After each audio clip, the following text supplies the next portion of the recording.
Bienvenue dans ce module concernant les fonctions de la littérature.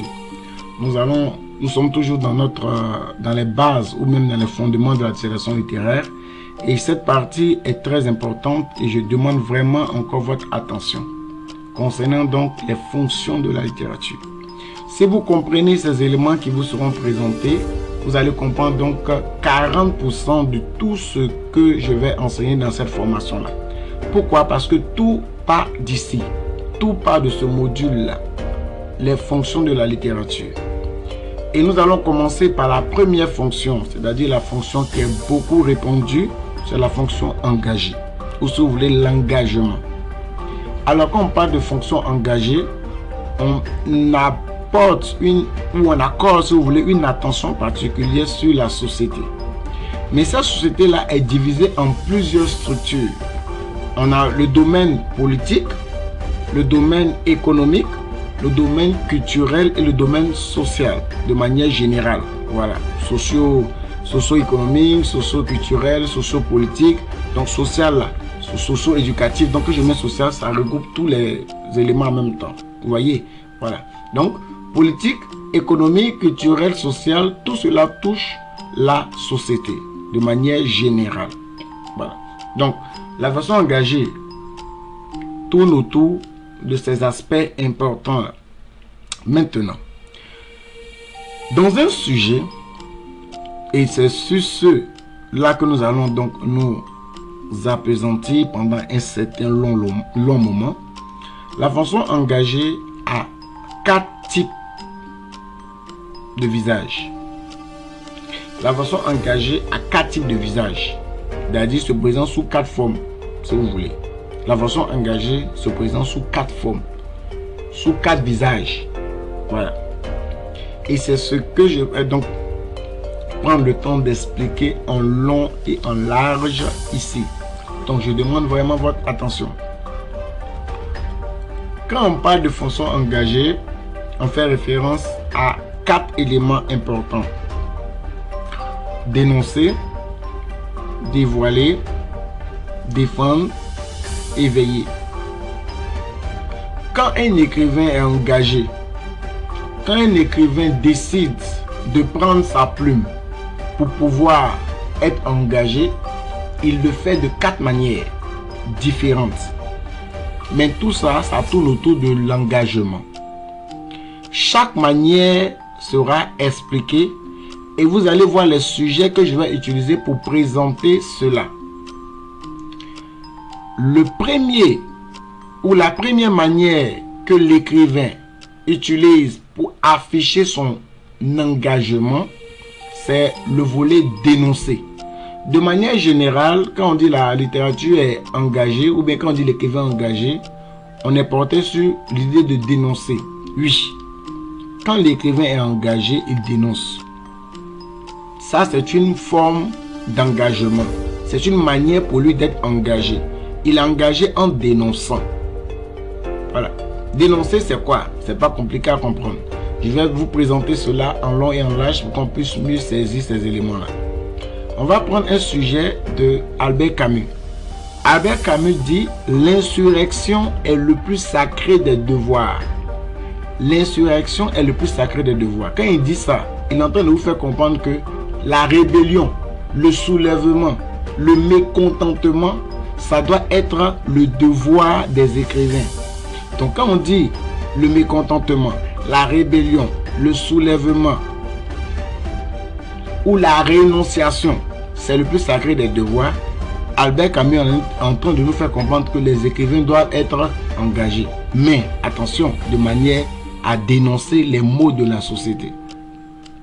Voilà, de manière à dénoncer les maux de la société.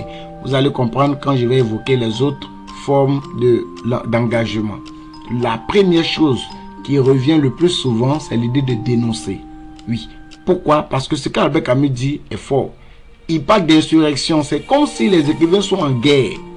Donc, comme les écrivains sont en guerre, cette guerre-là va se manifester par une idée de dénoncer, par une idée de s'opposer, par une idée de combattre, par une idée de lutter contre. Vous comprenez? Donc, quand on lutte, quand on combat, quand on dénonce, dans ce cas de figure, on est engagé dans le volet dénoncer.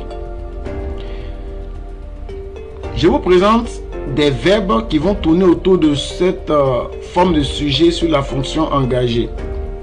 1. On a dénoncé. 2. On a critiqué. 3. On a condamné. 4. On a accusé. 5. On a s'insurgé contre. Et enfin, on a blâmé. Si vous retrouvez ces éléments-là dans un sujet, dans ce cas de figure, c'est la fonction engagée, mais dans le volet dénoncer. J'espère que vous comprenez. Donc, si vous voyez dans le sujet dénoncer, critiquer, condamner, accuser, s'insurger contre, blâmer, fustiger même, dans ce cas, on est dans la fonction engagée dans le volet dénoncer. Dans le volet dénoncer seulement. Dans le volet dénoncer seulement. Maintenant, comment vont se présenter les arguments portant sur la fonction engagée dénoncer? Je vous ai donné un exemple uniquement sur Rebelle de Fatou Keïta. Donc, Rebelle de Fatou Keïta, si Fatou Keïta est engagé dans le volet dénoncer, voilà comment on va présenter l'argument. Au plan culturel, puisque nous sommes dans le volet culturel, le roman critique certaines pratiques illicites telles que le mariage forcé et l'excision. Voici les deux pratiques que Rebelle dénonce. Rebelle dénonce le mariage forcé et l'excision. Dans ce cas de figure, on va utiliser le verbe critiquer. Donc critique ici. Or critique va dans le sens de dénoncer. Vous voyez? Donc, au plan culturel, le roman critique certaines pratiques illicites telles que le mariage forcé et l'excision. C'est comme ça qu'on présente un argument quand le sujet est porté sur dénoncer. Donc, on pouvait aussi dire le roman dénonce, le roman condamne, le roman accuse, le roman s'insurge contre, le roman blâme. Tous ces éléments-là vont dans le sens de dénoncer. Voilà. Donc, le premier argument, pas le premier argument, la première forme de la fonction engagée, c'est le volet dénoncer. Dénoncer. Dénoncer. Voilà. Deuxième, tout n'est pas dénoncé dans la fonction engagée. Tout n'est pas dénoncé. Un écrivain peut dénoncer, toujours dans son casque d'engagé. Quand il est engagé, il dénonce. Il peut dénoncer. S'il n'a pas dénoncé, il peut faire une autre chose. Cette chose-là, c'est ça qu'on appelle dévoiler. Un écrivain n'est pas tout le temps là en train de dénoncer. Il peut aussi dévoiler. Dévoiler, c'est quoi? Dévoiler, c'est mettre à nu. C'est exposer ce qui est caché. C'est ce qu'on ne voit pas que l'écrivain va dévoiler, va montrer ça sous nos yeux. Quand il montre les éléments sous nos yeux, il n'est pas en train de dénoncer, il est en train de dévoiler ces faits-là. Voilà le deuxième visage de la fonction engagée. Voici un sujet pour justifier mes propos. Antonio Tabucchi dit: la littérature doit dépasser le bout de la rue, montrer ce qu'une caméra ne voit pas. On a des éléments très importants dans ce sujet-là. On a le mot doit dépasser le bout de la rue. Oui. Donc la littérature doit dépasser. On présente la littérature comme étant une personne. On personnifie la littérature. La littérature est comme un humain qui doit dépasser le bout de la rue. Dépasser le bout de la rue, ça veut dire quoi? Se promener. La littérature doit se promener. Ça va? Et dans sa promenade là, la littérature doit faire quoi? Doit montrer. Montrer. On a le verbe montrer. Qu'est-ce qu'on montre? On montre ce qu'on ne voit pas. On montre ce qui est caché. Quand on montre quelque chose, c'est que cette chose-là était voilée. Donc, on la présente. Donc, montrer ce qu'une caméra ne voit pas. Ce qu'une caméra n'arrive pas à voir, c'est que cette chose-là est vraiment cachée. Donc, la littérature va faire quoi? Va dévoiler les réalités de la société qui sont cachées, qui ne sont pas sous nos yeux, qu'on n'arrive pas à cerner. La littérature va venir les dévoiler. Voilà pourquoi je dis la deuxième forme de sujet engagé, c'est dévoiler. Donc, un auteur n'est pas tout le temps là pour dénoncer. Il peut aussi dévoiler. Et c'est ce que Antonio Tabucchi dit. Ici, là, vous ne pouvez pas dire que Antonio Tabucchi veut nous faire comprendre que la littérature dénonce. Non, non, non. Il n'y a aucun mot ici dans ce sujet-là qui nous montre que c'est dénoncer. Ici, c'est plutôt dévoiler. J'espère qu'on se fait bien comprendre. Donc, quels sont les verbes qui vont dans le sens de dévoiler? Les verbes là, on en a plein. On a le verbe révéler, mettre à nu, exposer, dévoiler lui-même, démystifier, mettre en lumière, éclairer. Donc quand vous voyez dans un sujet, l'auteur vous dit que la littérature éclaire la société, ou bien la littérature met en lumière les faits de la société, ça ne veut pas dire que la littérature dénonce. Non, non, non, non, non. Ça veut plutôt dire que la littérature dévoile les réalités de la société. Les réalités donc les plus cachées. Voilà. Donc, comment ça se présente de manière pratique dans son argument? Voici comment je reste toujours dans la logique du sujet que j'ai su pendant Rebelle de Fatou Keïta. Voilà. Au plan culturel, le roman met à nu le mariage forcé et l'excision. De manière simple. Au plan culturel, le roman met à nu le mariage forcé et l'excision. On pouvait aussi dire, au plan culturel, le roman révèle, le roman expose, le roman dévoile, le roman démystifie, le roman met en lumière, le roman éclaire les hommes sur le mariage forcé et l'excision. Vous voyez un peu? Voici tous les éléments qui touchent autour de la fonction engagée, mais le volet dévoilé. Voilà. Donc un écrivain n'est pas tout le temps en train de dénoncer, il peut aussi dévoiler. Donc selon Antonio Tabotti, la littérature dévoile les réalités de la société et non les dénonce. Non, non, non, non. Ça dévoile plutôt. Voilà. Si un écrivain n'est pas en train de dénoncer, si un écrivain n'est pas en train de dévoiler, dans ce cas de figure, un écrivain va aussi défendre. Va défendre. Quand on dit défendre là, ça veut dire, quand tu dis que mon grand frère c'est mon défenseur, si tu dis que mon grand frère ou ma grande soeur, mon grand frère c'est mon défenseur, on va rester dans l'idée de grand frère là. Ouais, ce sont les grands frères qui ont la force. Voilà. Donc, si tu dis que mon grand frère est mon défenseur, ça veut dire que quoi? Au cas où il y a un palabre, tu l'appelles pour qu'il vienne faire quoi? Te défendre. S'il vient te défendre, c'est parce que toi tu es considéré comme étant faible. C'est parce que tu n'as pas de force. Tu n'as pas les moyens de te défendre, que tu appelles quelqu'un de supérieur à toi pour pouvoir te défendre, donc pour pouvoir plaider ta cause. Vous voyez un peu? C'est là qu'on parle de défendre. Donc on défend celui qui est faible, celui qui est en position d'infériorité. C'est lui qu'on vient défendre. Un écrivain est quelqu'un qui vient défendre une certaine tranche de la société qui est considérée comme étant la plus faible, la plus vulnérable. C'est ça qu'on appelle défendre ici. Donc un écrivain peut venir défendre les plus faibles dans la société. Dans ce cas-là, il devient un défenseur. Là, il ne vient pas en tant que dénoncer. Là, il ne vient pas en tant que dévoiler. Il vient en tant que défendre.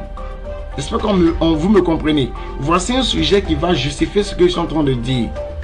Le sujet de Michel Cournot. Donc, la pensée de Michel Cournot, qu'est-ce qu'il dit? Il dit l'écrivain parle pour les fauchés. Non pas à leur intention, mais à leur place. Ah, il parle pour les fauchés. Les fauchés. Quand on dit les gens qui sont fauchés, ça veut dire quoi? Continuons la citation. Non pas à leur intention, mais à leur place. Ah, ça devient intéressant maintenant. Il ne parle pas à leur intention, mais il parle à leur place. Il est comme leur porte-parole, hein, n'est-ce pas? Il est le porte-parole des fauchés. Ok. Il prend la parole pour ceux qui ne savent ce qu'il faut dire. Il prend la parole pour ceux qui ne savent ce qu'il faut dire. Donc, dans ce sujet, l'auteur veut nous faire comprendre que l'écrivain est le porte-parole du peuple. Il est le porte-parole de ceux qui sont faibles dans la société. C'est lui qui vient les défendre. C'est lui qui est la voix des sans-voix. C'est lui qui vient parler à leur place. Comme ils sont faibles, ils ne savent pas. Et ils sont victimes de justice. Et ils sont sous un certain dictat. Ils sont sous une certaine domination. Lui, il vient parler à leur place. Vous voyez, il vient être leur porte-parole. Voilà. Comme le disait Aimé Césaire, il a dit simplement que il est la voix des sans-voix. Il est la bouche de ceux qui n'ont pas de bouche. Vous voyez? Donc, c'est pareil ici avec Michel Cournot. Donc, cette citation-là, c'est la fonction engagée. L'auteur vous fait comprendre qu'un écrivain a pour rôle de défendre la cause des plus faibles. Mais dans ce sujet-là, il n'est pas en train de vous dire que l'écrivain dévoile la réalité de la société. Non, non, non, non. Il n'est pas en train de vous dire que l'écrivain dénonce les problèmes de la société. Non, ça n'a aucun sens. Ici, c'est clairement défini que l'écrivain est le porte-parole des plus faibles dans la société. Que l'écrivain prend la parole pour ceux qui ne savent pas ce qu'il faut dire. Donc dans ce cas de figure, l'écrivain vient défendre les plus faibles. Si vous comprenez, voilà le troisième aspect de la fonction engagée. Donc un écrivain engagé, soit il dénonce, soit il dévoile, ou soit aussi il défend. Mais pour qu'il puisse défendre, il faut que dans la société, il y ait des plus faibles. Il y a des personnes qui sont victimes d'injustice. Dans ce cas, lui, il vient les défendre. Voilà un peu de quoi il s'agit. Quels sont les verbes qui vont dans le sens de défendre? On en a plein. Le verbe défendre lui-même, bien sûr. Voilà. Le verbe plaider, revendiquer, prendre parti pour, soutenir, militer pour et protéger. Tous ces éléments-là vont dans le sens de défendre. Donc, si vous retrouvez dans un sujet, si on vous dit dans un sujet que l'écrivain plaide pour les autres, plaider, c'est défendre de manière simple. Voilà, pour ne pas que vous soyez vraiment dépaysé dans la compréhension des choses. Et quelle est la citation, l'argument? Comment on formule l'argument pour ce genre de sujet? Toujours dans notre exemple de Rebelle de Fatou Keïta, au plan culturel, vous voyez ici, on va dire quoi? Le roman défend. Ou si vous voulez, on peut aussi dire le romancier défend. C'est pareil. Donc, le romancier défend les jeunes filles victimes de l'excision et du mariage forcé. Vous voyez que ici, voici les jeunes filles qui sont faibles. Voici les personnes faibles dans la société. Ce sont les jeunes filles. Ce sont les jeunes filles qui ont besoin, qui sont victimes d'injustice. Ce sont ces jeunes filles-là qui ont besoin d'un porte-parole. Et Fatou Keïta est leur porte-parole. Pourquoi? Parce que c'est dans son œuvre qu'elle a parlé du mariage forcé et de l'excision. C'est de ça que ces jeunes filles-là sont victimes. Dans ce cas de figure, Fatou Keïta devient le défenseur de ces femmes-là, ou bien de ces jeunes filles-là, victimes d'excision et de mariage forcé. Voilà donc comment se présente l'argument concernant l'idée de défendre. On peut aussi dire le romancier ou le roman plaide en faveur des jeunes filles victimes de l'excision du mariage forcé. Vous voyez, c'est pareil. Ou bien le roman milite pour les jeunes filles victimes de l'excision du mariage forcé. Vous voyez comment ça se présente? C'est vraiment pas compliqué. Tous ces éléments-là tournent autour de l'idée de défendre de manière simple. Et enfin, si un écrivain n'est pas là pour dénoncer, si un écrivain n'est pas là pour dévoiler, si un écrivain n'est pas là pour défendre, il sera là pour éveiller. Éveiller quoi? Éveiller les consciences. La différence entre dénoncer, dévoiler et défendre, pour le cas d'éveiller, éveiller, c'est-à-dire que quoi? L'écrivain nous parle dans le but de nous amener à réagir. C'est nous maintenant, il veut nous amener nous à réagir. Ici là, dans dénoncer, il parle, il manifeste son ras-le-bol avec violence. Oui. Dévoiler, il nous présente les faits, il s'arrête là, il ne dit rien d'autre que ça. Il présente les faits. Dans défendre, il prend parti pour un clan, il prend parti pour un groupe. Mais dans éveiller, il nous amène nous tous à réfléchir, à prendre conscience de ce qui se passe afin d'apporter un changement. C'est toujours ça son but. Il nous amène à réfléchir, à nous réveiller de notre sommeil et surtout à réagir en prenant évidemment des mesures ou des actions pour améliorer ou pour changer quelque chose qui est néfaste dans la société. Voilà le but d'éveiller. Quand on dit éveiller, c'est ce que ça veut dire. Éveiller les consciences nous fait réfléchir. Voici le sujet qui le justifie, qui le prouve. Victor Hugo, il dit, une pièce de théâtre, c'est quelqu'un. Déjà, il présente donc la pièce de théâtre comme étant une personne. Donc, il personnifie une pièce de théâtre. C'est une voix qui parle, c'est un esprit qui éclaire, c'est une conscience qui avertit. Une voix qui parle, qui nous parle, un esprit qui nous éclaire, qui nous amène à prendre conscience, et une conscience qui avertit, qui nous fait savoir que ça, ce n'est pas bon. Attention, on est en danger. Vous voyez, c'est ce que ça veut dire dans ce sujet-là. Donc, autrement dit, le théâtre est un éveilleur de conscience, tout simplement. C'est ce que cette phrase-là veut nous faire comprendre. le théâtre est un éveil de conscience, ou un dramaturge est un éveil de conscience. Son rôle ici, c'est de nous amener à travers ces pièces théâtrales-là à réfléchir sur nos conditions de vie, à réfléchir sur les préoccupations qui tournent dans notre société, ces préoccupations-là, ces problèmes-là, ces difficultés-là. Nous devons tous réfléchir à cela. C'est le rôle de éveiller pour l'idée de théâtre engagé. Voilà, dans ce contexte-là. Quels sont donc les verbes qui vont dans l'idée d'éveiller? On a le verbe susciter, le verbe provoquer, le verbe inciter, le verbe faire réfléchir, donc éclairer les consciences, réveiller, sensibiliser. Tous ces éléments-là vont dans le sens de éveiller. Tous ces éléments-là vont dans ce sens-là. Éveiller les consciences. Voilà. Maintenant, comment se présente l'argument portant sur éveiller? Comme on l'a vu dans les autres, au plan culturel, le roman nous invite, vous voyez, ici, là, on nous invite, c'est une invitation. Le romancier nous invite. Voilà. Nous invite à réfléchir sur quoi? Sur les dangers. Voilà le problème. Il nous invite à réfléchir sur les dangers du mariage forcé et de l'excision chez la jeune fille. C'est sur ça qu'il nous invite. Le romancier, c'est son but. Le roman nous invite, c'est une invitation. Il nous amène à réfléchir, à prendre conscience sur les dangers du mariage forcé et de l'excision chez la jeune fille. Il nous amène à nous dire, attention, la jeune fille là, elle est en danger. Ses droits sont bafoués. Si on ne fait rien, ce n'est pas bon. On risque de perdre beaucoup de nos jeunes sœurs. Donc, réveillons-nous et mettons un thème à cela. Réveillons-nous et stoppons cette idéologie-là. Réveillons-nous et mettons fin à cette domination sur la jeune fille. Voilà donc l'idée qui traverse Fatou Keïta lorsqu'elle publie Rebelle. C'est dans le but donc d'éveiller la conscience des uns et des autres à vraiment mettre un thème à l'excision ou même un thème au mariage forcé. Voilà. De la même manière que ça a été le cas pour des hommes politiques qui sont levés, qui sont ligués contre l'esclavage, qui sont ligués contre la traite négrière, qui se sont ligués contre la colonisation, qui sont ligués contre le travail forcé. Mais c'est pareil aussi pour les écrivains. Et aussi, ils se liguent, ils se lèvent contre les injustices dans la société. C'est tout cela qu'on appelle la fonction engagée.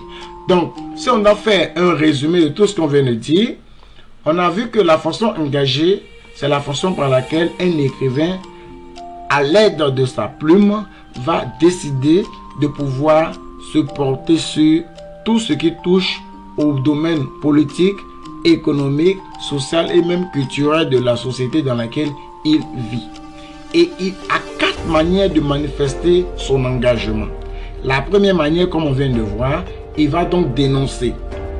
La deuxième manière, il va dévoiler. La troisième manière, il va défendre. Et la dernière manière, il va éveiller les consciences. Voici donc les 4 verbes qui vont dans ce sens-là. Donc c'est en fonction du sujet que vous allez vous-même faire ressortir l'idée. Est-ce que ça, ce n'est pas dénoncer? Est-ce que ça, ce n'est pas dévoiler? Est-ce que ça, ce n'est pas défendre? Est-ce que ça, ce n'est pas éveiller les consciences? Une fois que vous avez la possibilité de découvrir chaque élément, dans ce cas, vous avez justement la meilleure manière de reformuler le sujet. Parce que si, par exemple, vous prenez le volet dévoilé de Antonio Tabucchi, vous l'utilisez pour dire que la littérature dénonce, ça n'a aucun sens. Ce n'est même pas compatible. C'est vrai que ça tourne autour de la fonction engagée, mais de manière logique et de manière intellectuelle, vous voyez clairement que ça ne va pas vraiment dans le même cadre. Voilà. Donc, voici tout ce qui touche autour de la fonction engagée. J'ai vraiment pris le temps d'exposer cela. Merci beaucoup de m'avoir suivi pour cette partie. Et on se retrouve pour la deuxième fonction qui va porter sur les fonctions du divertissement.